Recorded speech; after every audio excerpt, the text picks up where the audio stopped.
我諗喺香港咧，冇人唔識馬伯良噶啦，基本上所有人啊都聽過呢個名噶啦。今日去一間200年歷史嘅藥廠，帶大家去探下店啊！店裏頭咧仲掛住幅黃黃地嘅證書，上面清楚寫住啊，藥廠啊由清朝一路到而家嘅變遷啊，加埋計落啊，都有成200幾年嘅歷史噶啦，真係實打實嘅老招牌啊！而家已經交到第5代家族傳人手上喺度打理噶啦。除咗歷史內夠信賴，佢哋嘅產品啊，真係男女老少啊都啱用噶。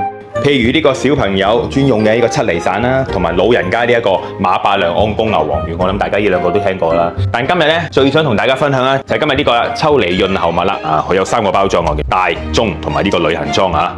大家都知啦，我博主啊，成日都要講嘢食嘢，又可能食啲煎炸嘢咁樣噶嘛。咁呢一款咧好好用啊，初入口嗰時飲第一啖嗰時有啲秋梨嘅味道喺度嘅，唔似市面上嗰啲咧淨係好甜咁樣。飲完之後咧喉嚨咧簡直好似鬆晒咁樣。睇下啲成分表先啊，有秋梨汁啦、枇杷葉汁啦、桔梗啦、川貝母啦、薄荷啊，唔好話亂加啲亂七八糟嘅嘢落去喎。或者感冒起上嚟咧，咳到啲痰啊又濃又黃咁樣咧，咁唔該一定要試下啦，呢個真係好見效。好似呢啲隨時飲隨時拆開嚟咁就得啦，攜帶方便。